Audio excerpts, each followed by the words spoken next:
Welcome to the Aiki Dojo Podcast. I am David Ito, Chief Instructor of the Aikido Center of Los Angeles. And with me is... Bill D'Angelo, also from the Aikido Center of Los Angeles. Today's topic is, why and how is Aikido misunderstood? Do you mean misunderstood from the practitioner or from the outside looking in? It could be anything. I think it's a pretty wide open topic. We could probably range across all of them. I mean, I think that, this is my personal opinion, that Aikido is misunderstood because there are so many different ways to look at Aikido or classify Aikido that it causes a public misperception of what Aikido, quote unquote, is. You know, like my calligraphy teacher, after doing calligraphy for a couple of years and him coming to the dojo and seeing what we do, he says, you know, in Japan, when I lived there, I always thought that Aikido was for old people and children. But now that I see you and I see the dojo and I see Aikido, I go, oh, wow, it's a martial art. And you go, yeah, man, what'd you think it was? Well, I think you touch on something which I think almost any activity is susceptible to, but in particular, there's some aspects about Aikido where you're calling it a misperception as opposed to misunderstanding. And I think what I like about that characterization is you're like, look, Aikido could be 10 things. It could be 3 things. And if a person outside looking in has only been exposed to one of those things or has a predisposition to thinking along spiritual lines or along pure martial arts, people will mistake the whole for the part. Right, because, I mean, think of the classifications of Aikido. Some people think Aikido is a martial art. Right. Some think of Aikido as a philosophical structure. Some people might even think of it as a religion.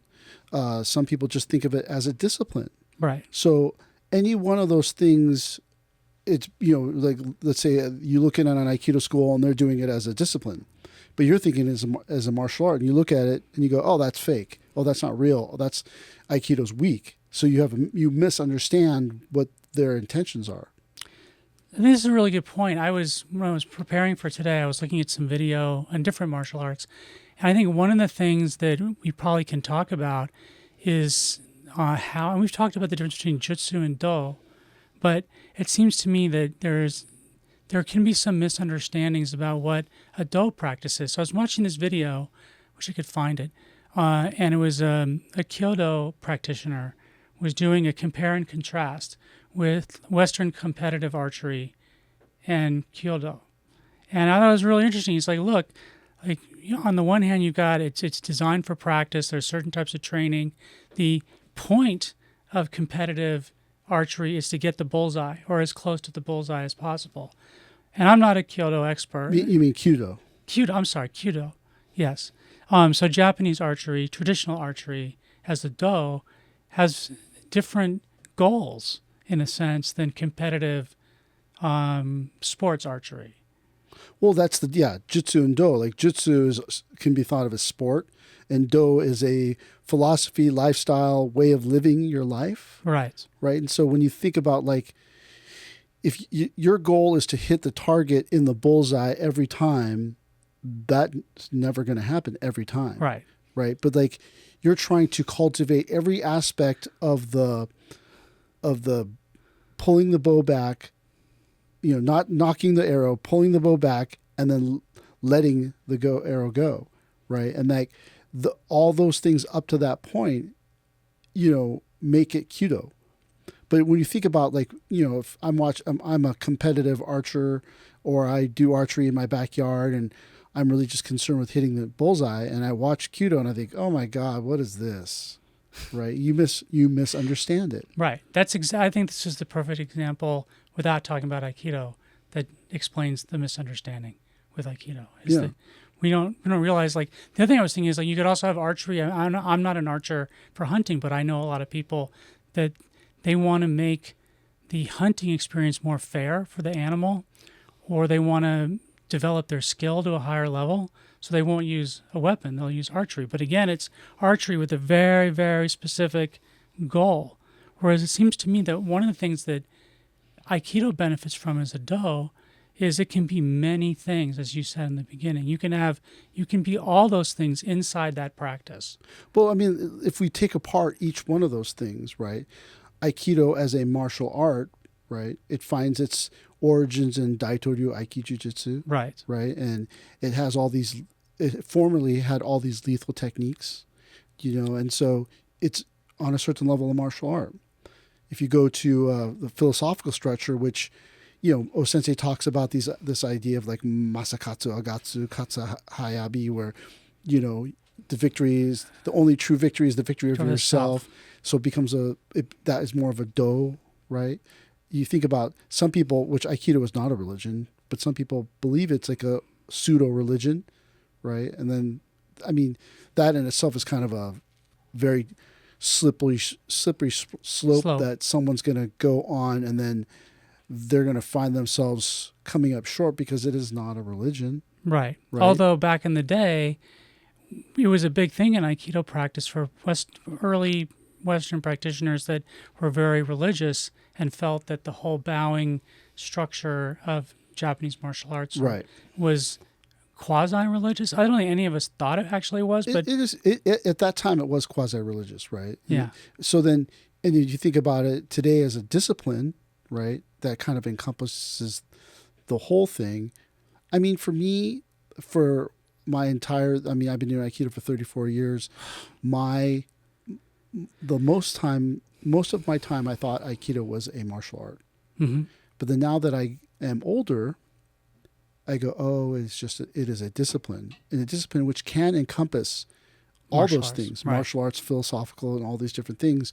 But then again, saying it's just a discipline is a slippery slope as well, because then the people who are trying to make Aikido effective, lethal, or whatever it is, they go, see, you're saying it's not a martial art, but you're like, no, you have to realize all martial arts, after a certain age, it becomes a discipline. You can't be a 50-year-old fighter in the ring. The UFC has no 50-year-old fighters. Right. They may not even have a 40-year-old fighter. Boxing, the oldest fighter, I don't know if the oldest of all times, but one of the older fighters was Bernard Hopkins. Mm-hmm. He was an older champion, right? Mike Tyson was supposed to fight Jake Paul next month, but then at 57 got an ulcer that flared up, and then he's out, right? So, I mean, at a certain point, you can no longer fight. And so Aikido, you just quit then, or you just Aikido becomes a discipline. Right? And when you think of it as a discipline, is it the relentless pursuit of, as you say, mastery over yourself? Is it like, because it seems to me that Aikido has a curriculum, and people can disagree with what that is, but it has a curriculum like any other practice. You try to get better at those techniques, attitudes, and you're constantly striving for that. But it just seems like it's not totally just a discipline, right? Well, no, but see, it's a discipline because when you get older, everything starts to fall apart. Your mind, your body. You stub your toe, the toe is stubbed for 6 months. Right. And then you got to work around it. And then that working around it requires self-discipline. Right. You start to gain weight because your metabolism slows down. So you have to be more careful about what you eat, how you act, what you say. All these things start to come into play, and those things all require discipline. So it is a discipline that requires you to be disciplined. Right. And so that's the hard part. Like, you think about, well, what is Aikido? You ask this person, it's a martial art. You ask this person, it's a philosophy. You ask this person, it's a religion. You ask this person, it's a discipline. And then from the outside looking in, the MMA, the BJJ people, and they're like, oh my God, see, Aikido's so fake. Right. You can't do anything with that. And then but if they even tried Aikido at a legitimate Aikido dojo, they'd be like, oh wow. Right. This is much more difficult than I thought. And then, so, you can turn Aikido down evolutionarily and make it a martial art and just smash people with it. Or you can turn it up and really give people compassion with it. It is one of the few martial arts that you can do your entire life. That's a really good point. I mean, one of the things I was looking at getting prepared for today was, and we've talked about this loosely in the past, that I think Aikido, in addition to all the things you say it is, it's also in a way about the history of martial arts. And the reason I say that is you look at like, Aikido doesn't have competition, right? We have a set of techniques we practice with partners or in larger groups. But it's also was born out of Daito-ryu, Aiki Jiu-Jitsu. And if you look at other martial arts that try to figure out whether they're sport or not sport, whether it's judo, jiu-jitsu, like judo has a lot of these kata that a lot of the techniques look very similar or are very similar to Aikido techniques. I think that's an advantage that Aikido has. If you're interested in the history of martial arts, it's uniquely positioned to let you also explore that, which I think most competitive martial arts, because they're like archery, their only desired outcome is to win. Well, yeah, they're all gamified. Right. So that gamification, George St. Pierre, if you gamify MMA, he said, if I could stay on top and hold this person down for most of the rounds, I get all the points and I win. Right. It's a boring fight, but he won. He gamified. He used game theory and went, oh yeah, that's what you do, right? You're developing techniques that will win, or, for lack of a better word, are more effective rather than lethal. Right. If you look at karate, it's point karate. That point that you scored would never hurt that person. Yeah, wouldn't matter. And then you got in deep, you fell down afterwards, they'd have you. Same thing with judo. Some of these techniques, they're throwing their entire body into it and rolling out of it, but then they roll into a bad position. Right? Or you rolled right into a parking block because you sacrificed your own balance to throw the person down. So like for the point I'm getting at is that as you become older, some of those things you can't focus on. Focus on. Yeah. Right. You really have to work on your footwork. You really have to work on your spacing, your timing, because now your foot doesn't move well. Now your arm is injured. Your shoulder, for me, my shoulder's injured. You have to have a workaround in place for everything. Just now, one of the students came up and he had all these Salonpas patches on his legs. And I was like, wait, what happened to you? What's a Salonpas? It just looks like a piece of tape. Oh, I mean, I know what you're talking about. Like it's very popular analgesic tape. Yeah. And I said, what happened to you? Did you get hurt? He said, no, I played 18 rounds of golf yesterday and I walked. And because yesterday was the first day that we hit 100, it was so hard. I was exhausted. And my legs today, when I woke up this morning, are cramping. So I put this tape on the places that it's cramping to help open it up so I can take Aikido today. And you think, oh, so see, like you have to become disciplined. No, so he and I had this long talk about you got to drink water, you got to have electrolytes. We talked about electrolyte pills. We talked about liquid IV, because you have to be able to function the next day. Yeah, you have to recover. Yeah, and so that's why if you think about Aikido as a martial art only, it can only be a martial art up to a certain age and experience level. After that, it becomes it becomes a discipline. Self-development. Right. And then the whole time they have a philosophical structure, right? So, if you take out the religious aspect of it, it's but if you look at, let's say, I don't know, videos of Second Doshu, and he's doing Aikido, you go, oh my God, they're just falling down. How fake. But if you look at, you think, this person's an old man. Yeah.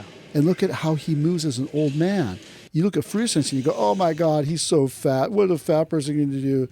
But if you look, you think, wow, look at how well he moves for a person that size. Oh. And it has something more than it just looking at it from he could kill you with that technique. Right. And so, this idea of it being misunderstood, some of it is just the classification. Where are you looking in?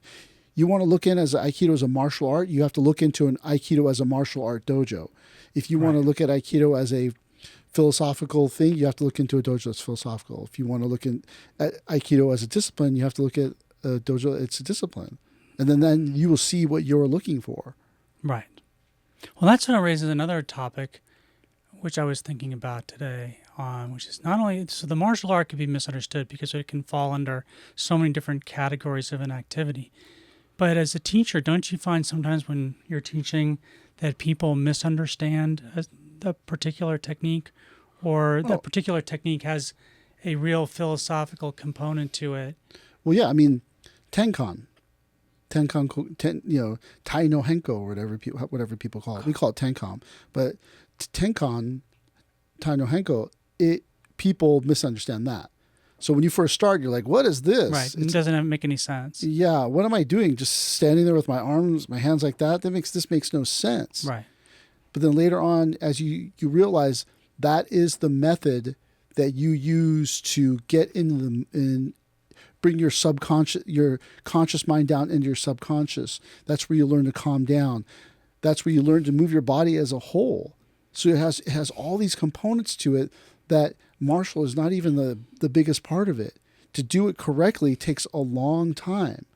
And then you go, oh, wow, that is the thing. But yeah, Shihonage has changed so much, over the years. There's, some people would throw straight down. Some people throw straight out. Arikawa Sensei throws across the body, right?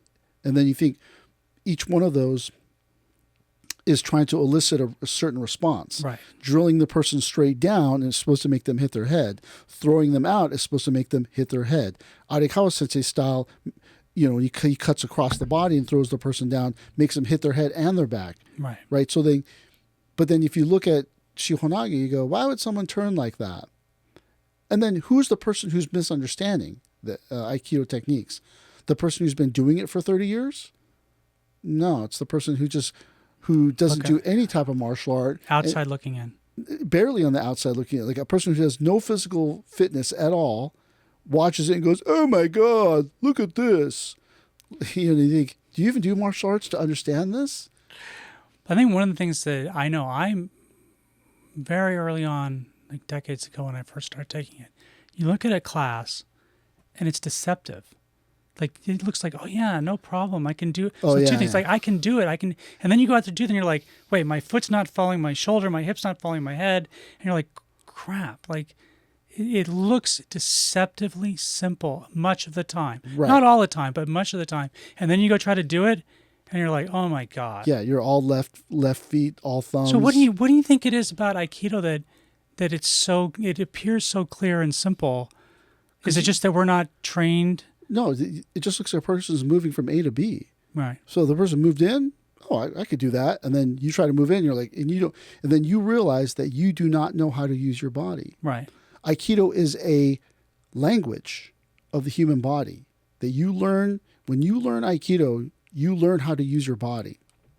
Like I was taking a Tai Chi Chuan class for school right before Sensei died. Okay. Right. And somehow Sensei asked me about something and I said, I have to go to Tai Chi class. And Sensei goes, you do Tai Chi? And I go, no, I have to take it for my acupuncture major.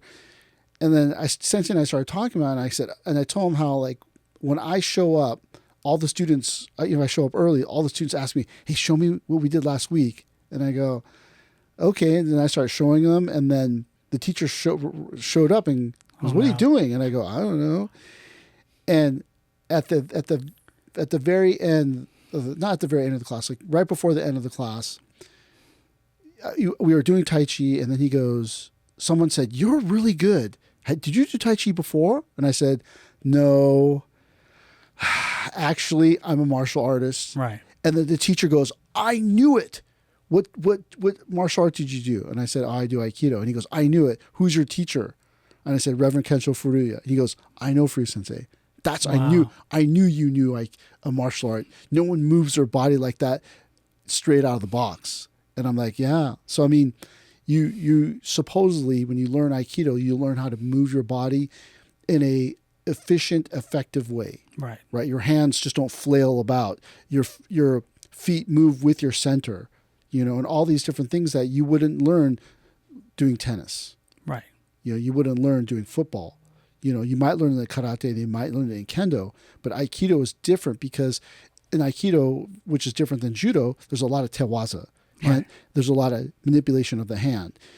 There's this idea of talking about moving from the center in Aikido, which they don't talk about in Judo or Jiu-Jitsu, definitely not in modern, but maybe in the past. Right. In Kendo, they talk about it moving, because again, Aikido is based on the movement of the sword. So when you learn how to move your body, plugging it into any other martial art is not that hard. Right. Not that Aikido is great or anything like that, but you learn how to use your body.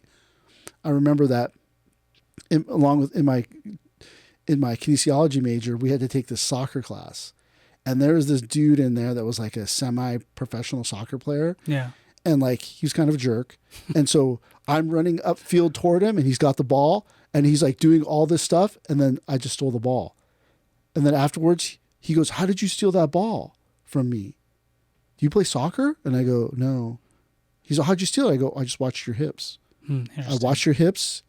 So you knew where he was going to go. Yeah, because he couldn't trick me with all his head movement and upper body. I just watched his hips and then stole the ball. Mind you, I just kicked it upfield because I don't know how to dribble a soccer ball, right? But doing Aikido taught me to not fall prey to, upper body movements to try to trick you where the body's going, because you just watch the center. Right. So, I think that's, we talked about Tenkan, we talked about body movement. When do you think people start to develop that kind of kinesthetic awareness?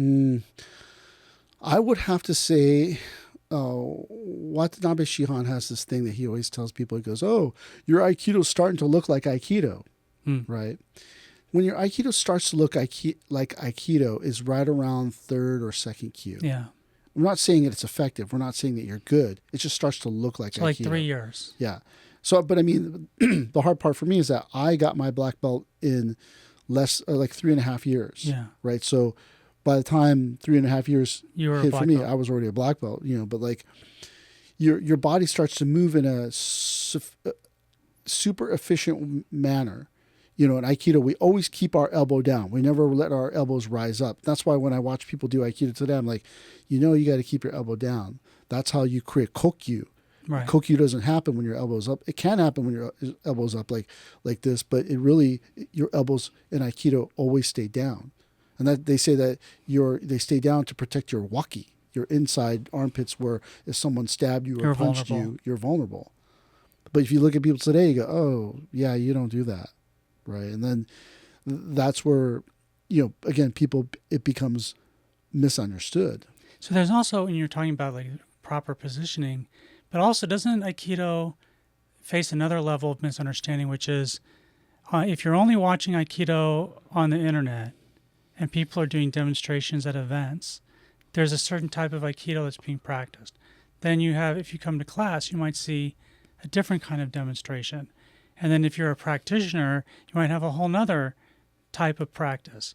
But people misunderstand. They mix and match those things, right? Right. They think that Embu or demonstration Aikido is Aikido. Right. What you watch Christian Tissier or Shirakawa Ryuji do, or even Doshu do, some of that's Embu Aikido. Now, Doshu or Dojo Cho, their Aikidos, that they don't have a completely different Aikido that they teach and then they do. But what Shirakawa Ryuji's doing or what Tissier is doing, a lot of that is Embu Aikido, demonstration. That is not what you're going to practice and learn. Right. Right. And so when you think, how do I learn Aikido? You think you learn Aikido from Nagewaza? No. Nagewaza is the demonstration of your level of ability. Right. But the Tewaza, the Ikunike Sanki Yonkyo, the Osayawaza, all those things are what make you good. But throws, those are difficult to make you good, because the reason why is that there are so many moving parts to a throw that if your body's out of sync, it can't catch up, and you can't cognitively go, "Oh, I got to catch my foot up." You have to do it over and over and over to become more efficient. Right. And then when it becomes more efficient, your feet are always under your center. And then that's not something that you can, hey, your foot's got to be up. Hey, your foot's make your, like, there's too many details. Like a picture is worth 1,000 words, and Aikido technique is 10,000 words. So you can't, it's one of those things you have to just do and do and do. And so when you're trying to learn Aikido by learning Nagewaza, no, that's not how you learn Aikido. It's built from the ground up, footwork, and then katame waza, osai waza, pinning and joint locks. And then from there, you start to move out of that into, that's where it goes from katame waza, joint technique, or kansetsu waza, into nage katame waza, joint lock throw, like kotegaishi. In the beginning, kotegaishi is a joint lock and pin, but later it becomes a throw. Right. So how does, I think back on like when Ruth Sensei was still alive, he was very opposed generally to people watching things on the internet. And granted, the internet was much more simplified 20 years ago. But do you know why? No, why? Studies today show that if you listen or watch Drake, the artist, 500 times, your mind thinks that Drake is your best friend. Really? Yeah. Also, even though you have no personal relationship with him? No, because you listened to him 500 times. The same thing goes that the reason why Ruth Sensei didn't want you to watch things is that if I watch this Christian Tissier video 300 times right? These are all rough numbers. 300 times, my mind, if I can get my mind into a subconscious state to accept it, my mind will think that Christian Tissier is me. And then my body will start to copy Christian Tissier's movement. Right? That's why in the old days of martial arts, they never did demonstrations. Because a demonstration would cause, that's also didn't do public fighting. Someone could, the old days, they thought that if someone could see your technique, they could steal it from you. Or create a jam, a reversal off of it. And so you never demonstrated in public. And so when you watch Christian Tissier 300 times, your mind starts to think that's you. Interesting. And so but that's predicated on if you can get into a subconscious state. So when you get in the subconscious state and then you watch Christian Tissier 300 times, your subconscious says that's you, and then your body starts to copy it. Look like his. And then if it's Embu Aikido, it's nuanced. Also, each person could have bad habits, and then you caught those things and picked them up. And didn't know you were picking up the bad parts, not the good parts. And once things get into our subconscious, they are very hard to get out.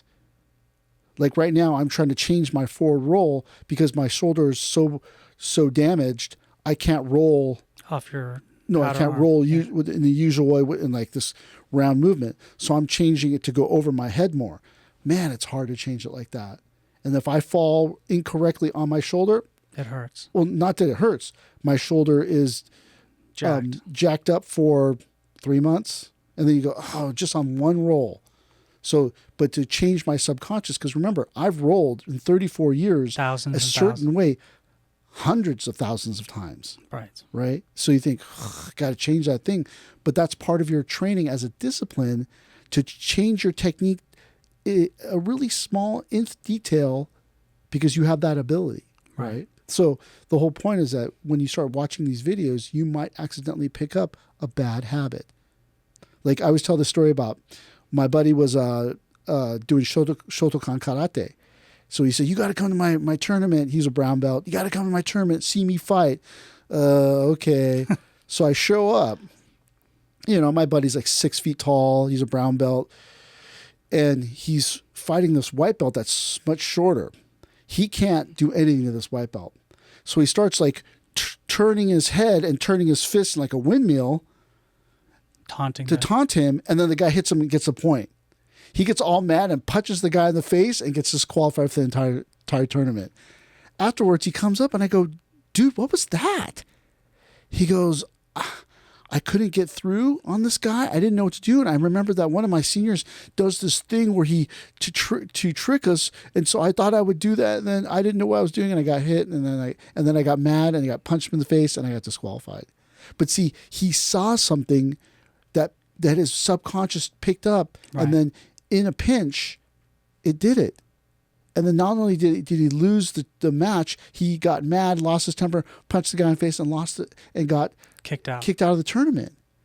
But we do, like, any time you do a physical activity, there are people that try to get better by watching the tape. I mean, I'm not a football player. No, but but like football players, they watch a lot of tape. Right. They watch the tape to see what worked and what didn't work. Oh, I didn't know that I, telegraphed my movement. Oh, I didn't know that. Oh, I see I ran in the wrong direction. I should have been running through this hole and I ran. Oh, okay. So at post-mortem, you look at the things you did right and wrong. Right. But they're not watching the tape to correct the movement. Right. You need reps on the technique to correct the movement. So the reason why Free Sensei doesn't want you to watch it, for one, you're probably watching it instead of coming to Aikido class. But two, you could pick up a bad habit. Today, there's so much Aikido out there, and a lot of it's bad. Yeah. Because the speed of the internet requires that you just get it up on the internet. Right. Content. Your 1 minute video, most people only watch 32 seconds of it. So it doesn't matter because all you're wanting is eyes on the content. So it doesn't matter if it's good or bad. And if it's bad, people will comment and they'll fight in the comments, and then that will bump up your algorithm and numbers, and you'll get more subscribers. So it's like a negative reward system in a sense. Yeah, it doesn't even matter if it's good or bad. Right now, it's all about speed. One of our students put up a video on the internet that was taken from Zoom, and it's really grainy and horrible. She said, "Hey, I found this looking through our videos. I want to put it on Instagram." I went, it's so grainy. She goes, "It doesn't matter.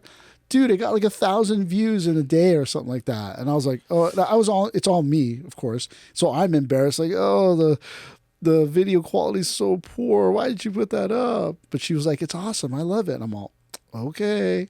Yeah. Because again, the speed of the internet does not care about quality. If you watch any of the Gary Vee stuff, he's like, just get stuff on the internet. Post 20 times a day on Instagram. Doesn't matter. Just get stuff up there to get eyes on it to build the algorithm in your favor. But that's not how Aikido works. If I tell the assistant instructors, just put Free Sensei's 9 volumes on and put it in your headphones and just listen to it and just go about your day. Because the more you listen to it, the more Free Sensei's corrections will become your corrections. Right. His cueing is excellent. So when he's talking in his videos, he gives his cues, your mind will naturally pick it up. And then someday when you teach or someone else teaches, they'll say it exactly like he says it. Yeah. So, I mean, on a certain level, it can help you. It just doesn't help you if you watch really bad Aikido over and over and over. And as you say, like some Aikido is purely for entertainment purposes. I would say all videos on the internet are for entertainment purposes. You cannot learn. Aikido is an experiential thing.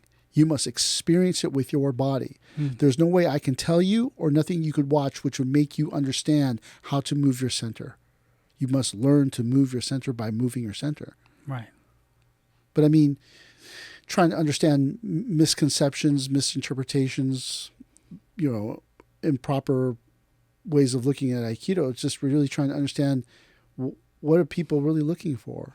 Do you ever have students come up to you after class or on a different time frame and say, I thought this meant this, and you're like, no, it doesn't mean that? No. I never. I wish someone would engage me in dialogue and say, hey, I'm not talking about like these. There's people on the internet. You don't know what you're talking about. Right. You this, and then they just yelling at me. I don't mind. I don't mind talking to anybody about the techniques. I want to tell there's this clip of Kevin Smith talking about how he, in the past, would tell you all the things he hated about your movie, but after his heart attack, he just wants to talk about all the things that he loves because he's like, there's just no time left. That's healthy. If you're looking for negativity, like you don't need me, you can find it. Back then, I would have told you all the movies that I hate and here are the reasons why they suck and whatnot. And you would never hear that from me today. You'll never hear me say, what's the point, man? Life is too short. I almost died of a heart attack 6 years ago. And then last year I lost my fucking mind. So broke my heart, broke my fucking brain. Any minute now, I could leave this place. I don't want to spend any fucking seconds going, you know what sucks? Instead, I will spend hours telling you about what I love.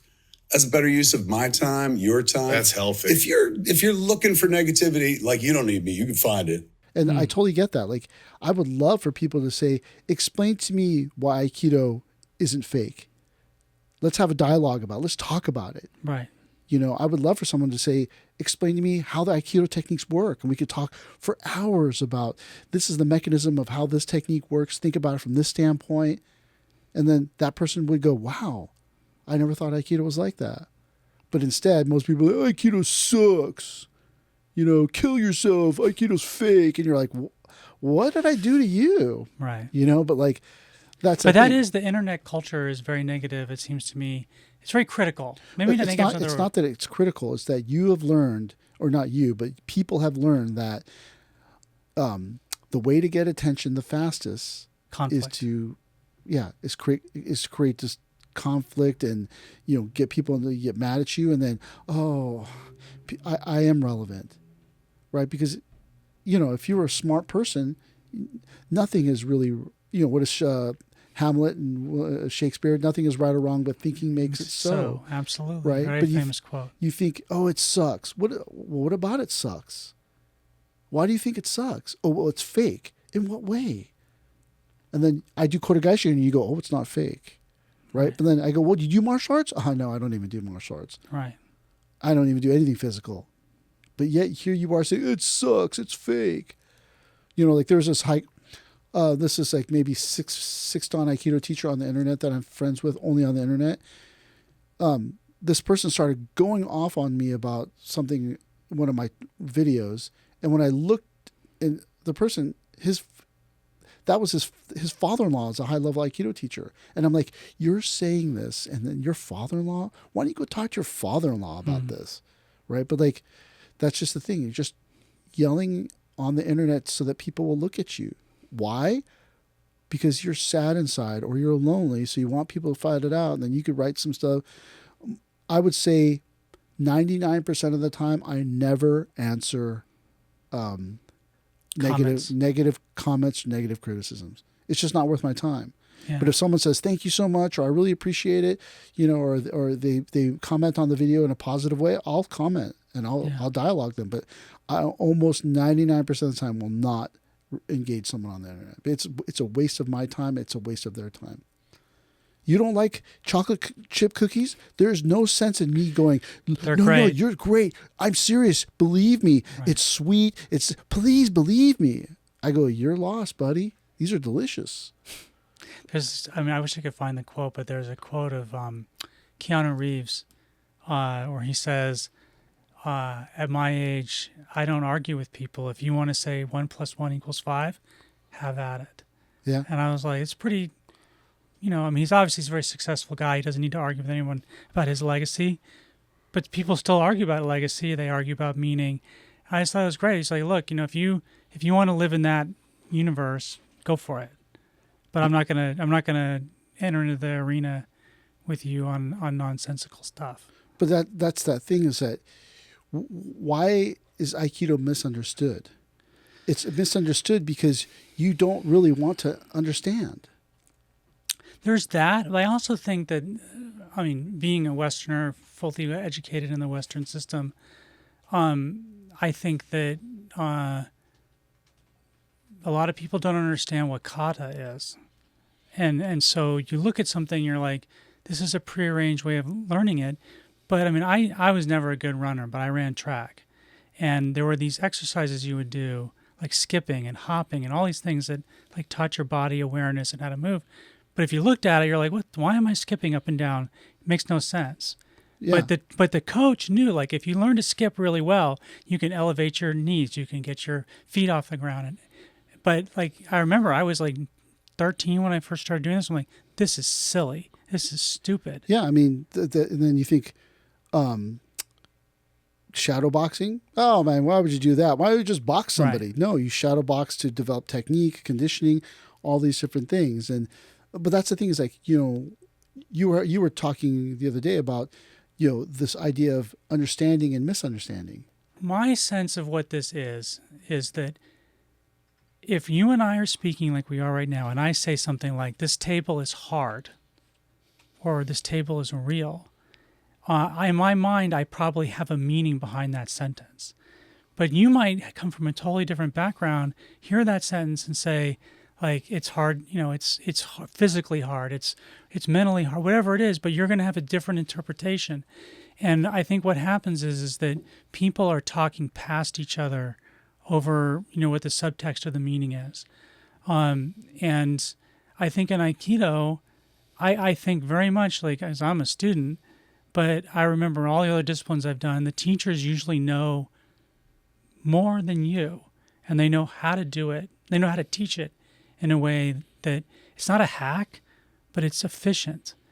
And I think people, when they look at Aikido, I think particularly like with kata, it's like people don't understand what's going on. Like they literally, they look at that and they're like, well, I wouldn't just grab someone's wrist and not follow it up with a punch or whatever the... Yeah, I mean, like... But that's the thing is that what you made a really good point is that most people aren't talking to someone. They're talking at them or over them. Exactly. Absolutely. And that, don't you want to know? I mean, I love listening to people talk about things that they love. Like I love listening to Elvis Mitchell's The Treatment on KCRW. He brings in all these producers, people from the film industry, and they're talking about their passion. Right. So I love that. I have a subscription to Masterclass, and I love some of the things I watch. I'm not even in that genre. Like I listened to, what's his name? Hamilton, the F1 driver, talking about, how to be a better driver and the winner's mindset, but listening to the passion in which he talks about race car driving. Like, I love that. And like, I'm not going to say, but the Baja 1000 is you're never going to drive that way on the street. And, no, I'm like, wow, he's really into this thing. And that it's inspiring and motivating to listen to people talk about what they're passionate about. But if I'm talking at them or over them so that I can be smart and telling them how Aikido sucks, even though I don't even do a martial art, that's a waste of time. It makes me think of a very positive technique that Western philosophy's developed, which is that don't try to get to the point where you think you're right. I think it's kind of what you're talking about. You listen to people that are passionate about what they're interested in, you're going to learn something. But if you go into that conversation and say, there's only one way to drive a car, you're never going to get any of the benefit of the conversation with a Formula One racer. And I think that that being right, thinking you're right, is not an effective learning technique. Like if you come into a conversation or a learning situation and you say to the teacher, like, I'm right and you're wrong, well, you're just killing the whole dynamic. And I think that that there is a tradition. It's not all of the tradition, but there's a tradition in Western philosophy that's like, it's about the inquiry. It's about asking the right questions, not giving the right answers. Well, but see, like that's the thing is, if you're in a conversation and you're right, you're in the wrong conversation. Right. Because you really should be trying to know and understand. Some person could be talking to you about, a different religion, and you go, well, your religion sucks. Right. Or you could be like listening and think, what can I extrapolate from your experience to help inform my experience? Right. You love this form of, archaic Indian fighting, and then you're telling me all about it, and then I just go, wow. Right? My passion for Aikido is no different than your passion for mathematics, for race car driving, for this or that or the other thing. We share the same passion. It's just a different genre. So when I listen to another person talk about what they're passionate about, it helps inform my understanding of what I'm passionate about. Right. And so I'm not a big fan of BJJ, not at all. But I went and watched my friend teach class, and I was like, wow, man, the teaching is very sophisticated. The body awareness and all these things. And me and my buddy were at lunch talking all about about technique and movement. So I mean, I didn't just go in there and be like, BJJ sucks. Right. You think I didn't know my buddy's a 4th degree black belt in Brazilian Jiu-Jitsu, and just watching him teach, I was like, wow. Yeah, it's a lot. The art is very sophisticated. Wow. Like you think, wow, yeah, it's it is a martial art. No, that's cool. As opposed to just going in there, like, you guys all suck. Right. Trash it. Yeah, you can't lay in each other like that. It's like, no, man, life is way too short to want to be right all the time. I agree with that. And I think that may be the most common way people misunderstand things is they assume that what they know is right. Yeah. And then they're, as you say, they're not open to the learning opportunity. I mean, I don't normally watch a lot of stuff on race car drivers, but now that you bring it up, there's this one video I watched, maybe the only one I've watched in 10 years, but it was about the psychology of competition. And I don't know who the driver was, but he was obviously a high up there.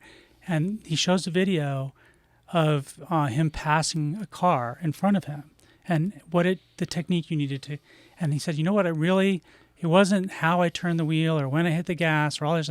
It was that I knew that the guy in front of me had a wife and 2 kids. And if I try to pass him on a sharp turn, he's going to brake before I will. I was like, damn, this is pretty cold-blooded. But you think about it, I mean, at the very top part of your game, like, so much of it's mental, right?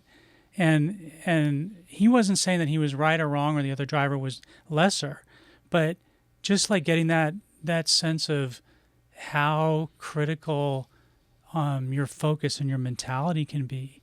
I mean, like I said, it's probably the only car thing I've watched in 20 years, but I took away a lot from it, not knowing anything about it. But that's the thing, is like to just poo-poo it, oh, that's fake, or, but to really try to understand, like, in my own blog that I write, so I always use Aikidoist. I never use Aikidoka. I'm Japanese American, right? I should just use Aikidoka. Right. But I come from a tradition where when someone called me out on it, they said, Aikidoist, don't you mean Aikidoka? And I was just like, oh, shoot, should I be using Aikidoka? So I looked in Ruth Sensei's writings. He never used it. Well, and then I did a word search for Aikidoka. He never once used Aikidoka. Wow. But in his own writings, he used Aikidoist like 173 times. So I go, oh, that's why. Because that's the way my teacher characterized it. So then I always use that. But that's the thing. The person didn't comment like your article's wrong, your assertions are fake, or whatever it is. He just went Aikidoist ? Aikidoka. Right. But see, like, slam the door on you. But that's the. He didn't say I always say Aikidoka. Why do you say Aikidoist? And try to understand.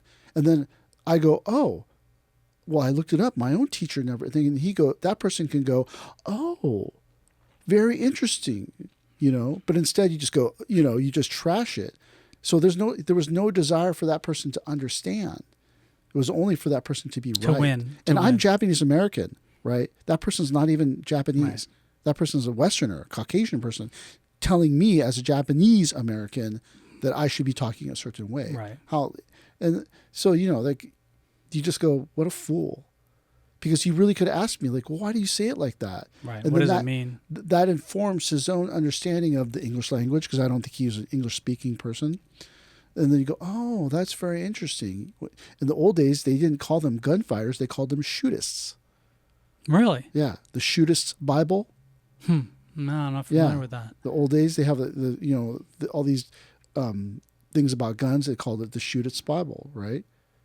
Shooter's Bible, Shootist Bible. But yeah, I think there might even have been a John Wayne movie called The Shootist, something like that. But we digress. But like the whole thing is like they're trying to understand, right? If you want to understand what Aikido is, you should try Aikido. The worst place you can possibly be is when you think that you are better, faster, stronger than the other person, and you underestimate them as being slower, less than you. And then you find out. Yeah. Ruth Sensei said that you should always pretend that your opponent is of equal or greater skill than you. That way you will never underestimate them or overestimate yourself. So when you're trying to understand Aikido, what is it? Yeah, you should try to understand. Like a while ago, I was invited, I didn't go, by Master Carlos Gracie to come to his school through a friend. And I was like, I don't want to go there, dude. Brazilian Jiu-Jitsu is not my thing. And, I also didn't want to get into it, right? Because maybe you go there and you got to fight on him and stuff. Yeah. So I said like, no. And so I told my buddy, yeah, I don't want to go. And he goes, no, dude, Master Carlos Gracie's not like that. And I go, really? And I go, what would he say? He goes, Master Carlos Gracie, I know exactly what he would ask you. He would say, oh, you do Aikido? What do you like about it? Interesting. And although the opportunity dried up and there was no time to go, I always remember that my friend said that's what Master Gracie would have said. And so now when I talk to people, I don't go, you do this. I say, what do you love about it? Right. What do you like about it? And I hope that they're not just like, I like it because I like it. I've always been doing it, so that's why I like it. No, I want to know. Right. What's beautiful about it? Why do you keep going? Why do you go injured? Why do you go on when your family asks you not to go and you still go? Why do you go? I want to know. Right. Because if maybe you will tell me something that will change my life. So that's why I try to understand. I don't try to just poo-poo things. This is kind of off the wall question, but do you think that Aikido in a way is more Japanese than other dos? It's supposed to be. Because that seems like that could be a source of confusion and misunderstanding also. Like one time someone told me, Dojo Cho threw a Zodi at one of the students. And he was like telling me, and I just went, did it hit him? He goes, that's not the point. I go, that is the point. He goes, no, that's wrong. That's abusive. And I said, no, that's traditional training. Right. In traditional training, the teacher throws stuff at you, hits you, does anything they can to make you wake up and change. Yeah. Right? They say that they talk about the Zen slap, slaps you across the face to awaken you. That's what the Kyosaku, when they hit you, it's supposed to help you. When you're doing meditation. When you're doing meditation, they hit you with a stick called the Kyosaku. The Kyosaku is supposed to, wake you up, but it's also supposed to wake up your mind, right, to enlighten it, right? But yeah, in the old training, that's why I said, did it hit him? Who cares then? But I get it though. Today, the modern person doesn't understand the traditional Japanese values that come at the upper echelons of Aikido. Right. That's the biggest thing that people don't understand at Aikido done in Japan. There is a hierarchy. It is very old school. You must act in an old school way. And yeah, people can show up there. Oh, what a nice tourist. Thank you for coming, as they pat you on the head. Come back anytime. But they're judging you in an old school way. They think, oh yeah, thanks for coming, Bill. Oh yeah, great for you. Great. And then you leave and they go, he's never coming back. Yeah. And then you show up again. They go, oh, he showed up twice. He probably won't come show up 3 times. And then 4 and 5 and 10. And then they go, oh, Bill is now serious. Right. And then one day the switch flips from good job, Bill, no problem, to what do you think you're doing? Are you an idiot or something? And you're like, what? Right. But the last 3 years I've been coming here, you were so nice. Why is he being mean to me now? Right. That's because they're taking you seriously. Well, between friends, you have to be kind of nice. But teacher-student, there's no time for niceness. Right. If they're nice to you, that you are being fooled, because there's no time. You got to get this footwork down today. You're only going to be in Japan for 10 days. That means I must give you 100 days of training in 10 days. And then people go, whoa, wow. If the teacher never yells at you on a certain level, and I don't mean to be mean, but if the teacher doesn't yell at you, you are never really the teacher's student. Interesting. There's all these people on the internet. They're like, Fruit says he's my teacher. And then I go, did he yell at you? And they're like, no. I'm like, you're not your teacher. Yeah. Did he slap you? Did he poke you? Did he do something mean to you? That's Sensei, as time has gone on, is accessibility to that getting rarer and rarer? It seems like to me it is. It is, and you can't today do stuff like that. Sensei once skied me with the bokken in this little cleft, Ren 22 in acupuncture, I think that is, 23 or something like that. And when he skied me, he was like, you're doing it, you're dropping, not moving the bokken right. And then he went like, he parried and then poked me right in the soft part of the throat. And then immediately I went, covered my thumb. Oh my gosh. And I'm looking for blood, and he's like, you're fine. But he poked that thing in like an inch. Dude. Yeah, you can't do that anymore. An inch higher, he could have, smash my trachea. But he did it so perfectly. He just went like that. And I was like, oh my gosh. Or one time he said, you were dropping the tip. And then I just kept doing it in Bokken class. And then he just smashed me on the wrist. It hurt so bad. And I just kept doing Subudi. And then I just kept doing it. And then he walked away. And then I looked and he goes, it's not broken. And I was like, oh my gosh. Yeah. Right. Or like, Sensei like punched me in the face one time, but like if the teacher has dropped all social, norms, then your family, right? You talk to your family way differently than you talk to a normal person. You scream at them, yell at them, you throw stuff at them. If they treat you like that, you're family. But that's getting harder and harder to find. And Yeah. teachers are more reluctant for a lot of reasons. I don't know. I get the feeling that a lot, at least in the workplace, people are much more sensitive because what you're talking about, like when I was coming up as a lawyer in a very high stress practice, I had people screaming at me all the time. Now, like no one does it, very rare. But 20, 30 years ago, and I wonder whether that's, like, it's weird. You have, on the one hand, people on the internet will say the most horrible, awful things to people they don't know. But then you get them in a one-on-one in real life, in the work atmosphere, and they're like, oh, you can't talk to me like that. Well, that's that they just chicken out. So you wonder about, like, can people learn Aikido today if you don't have that abuse? But I mean, that's a different topic for a different day. Right. But that's just, again, misunderstood. I misunderstood Furuya Sensei's harshness, right, and his comments to me and his meanness. I misunderstood it. I just thought he didn't like me. right. And then when I was the last person standing, and then Sensei's like, aren't you going to take me to dinner? I was like, why would I take you to dinner? You're mean to me. You're mean to me. Yeah. And then I didn't realize, like, I am probably one of the last few people to get the real Treatment. old school treatment. Yeah. Because people after me, Sensei was super nice to. I talked to some people today and they're like, oh man, Sensei's so gracious. He's so kind to me. And I'm like, I did not have that experience. Yeah. I mean, he did certain mean things to me, right? So like trying to understand, oh, that's what training is, right? If the teacher doesn't get mad at you, you're not really the teacher's student because nobody is perfect. Everybody's going to get in trouble. So if the teacher doesn't get mad at you, they don't really consider you their student, right? And so today, cash rules everything around me, right? So you go, oh man, I don't see Bill D'Angelo. I just see dollar signs, and you'll have to stomach certain things that you wouldn't stomach in the past as a practitioner or a warrior.